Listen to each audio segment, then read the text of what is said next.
at our dinner table. My father had been in the British Army, he had served, he'd been a member of the London Book Club since 1930. We had lots of books in our library, and there was also the Roseau Public Library that I would visit and read Time magazine and Music magazine about the Civil War. I didn't know all the intricacies of the Civil War, but as I grew older, I could understand. And those things concerned me because as a person of color, someone who had roots in Africa, we wanted to understand how it is we had ended up in the Caribbean.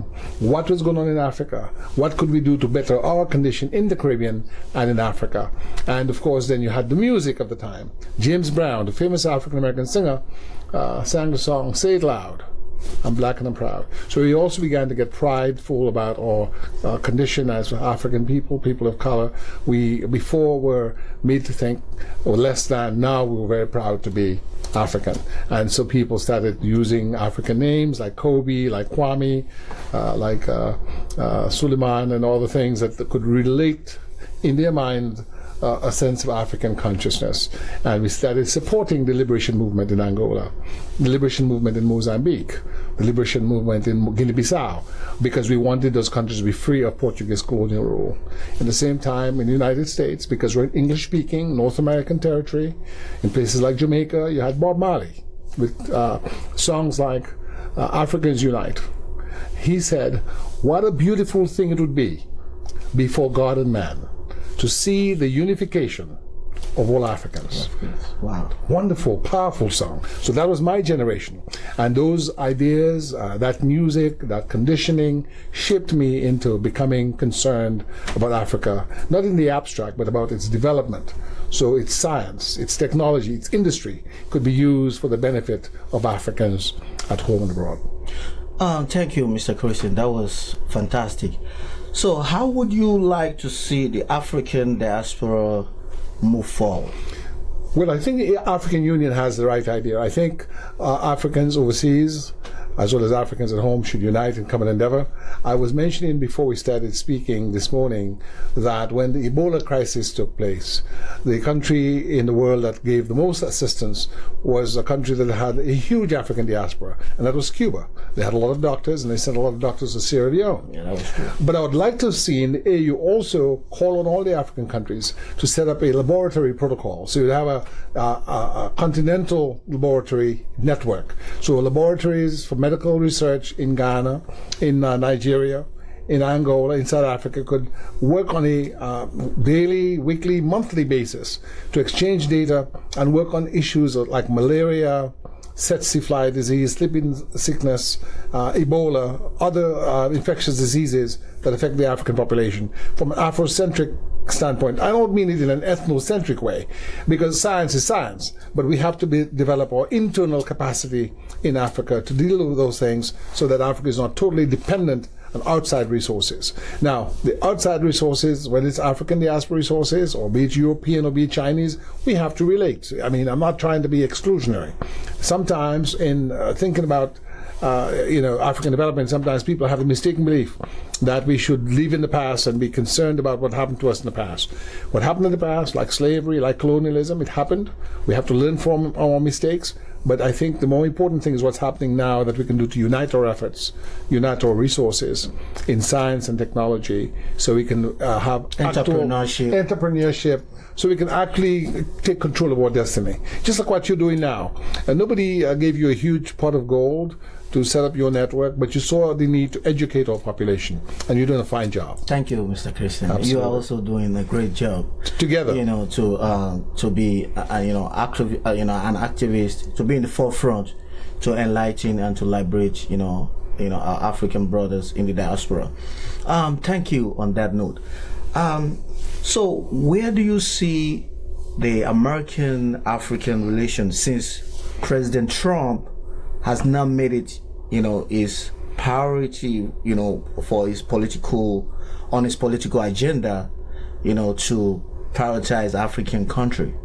Yes, President Trump is an interesting person. He did have a meeting at the White House with the presidents of the historically black colleges and universities. So when the Civil War ended and Abraham Lincoln was assassinated, those who were abolitionists and who supported freedom for African Americans, white and black, got together and did develop universities like Fisk University, Howard University, the University of Maryland, Eastern Shore, and many universities, in fact a total of 126 universities all across the United States, focused on agriculture, industry, literature, sciences, and so on.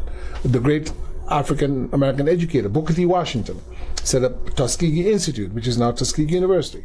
So the President Trump, brought those presidents in because he claimed that he would be putting federal government support behind the development of those institutions. We are not certain at this point in time how much of that commitment is real and how much of it is simply for political presentation, but we are very hopeful that he commits to his word indeed.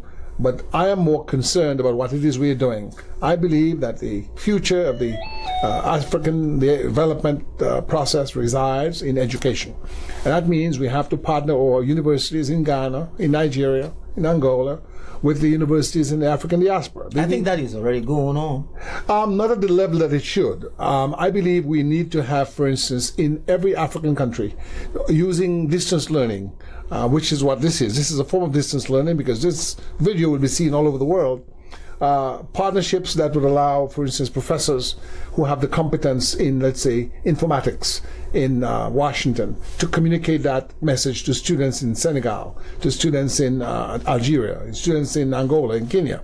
We need to be able to see those things happening now because many of the students in those areas may not have the money to fly over to the United States and pay for a U.S. education. However, if we can bring the education to them via distance learning or by setting up satellite campuses in country in partnership and have exchanges on a regular basis, then we can increase the competence in the arts and sciences of our just like we have it now in Qatar. I was in Doha, a couple of times, and I see they have the George Washington University satellite campus. It's interesting. I've been in 2009. I was a guest of Sheikh Al Thani, Sheikh Amoza, for the World Innovation Summit in Education, as a founder of the Dom Dicker Academy of Arts and Sciences. And I visited, it's on YouTube somewhere, I visited the University City, where they have Carnegie Mellon. Yes, they have they have Virginia Commonwealth. They have the Qatar Foundation. Qatar Foundation is funding all this. They have Georgetown. Right, Georgetown. I'm not sure if they have Oxford, but that's the plan that they have. Yes. So they have the city, and then all these U.S. universities are in Qatar. So if African countries can do the same thing. So now, I want us to go back. I want you to backtrack for me a little bit because I want you to focus more on the U.S.